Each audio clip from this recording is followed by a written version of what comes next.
ராஜா சின்ன ரோஜாவோடு காட்டு பக்கம் வந்தானாம். கூட ஒரு ரோஜா கூட்டம் கூட்டிக்கிட்டு போனானாம். சந்தோஷ காத்து உல்லாச கூத்து சங்கீத பாட்டு சொன்னானாம்.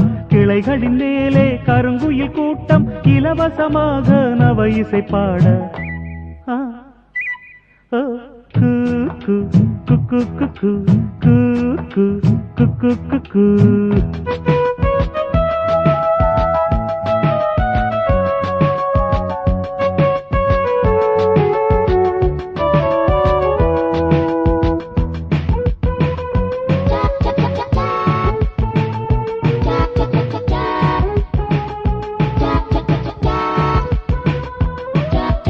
எத்தனை எத்தனை மரங்கள் அவை பூமிக்கு இயற்கையின் வரங்கள்.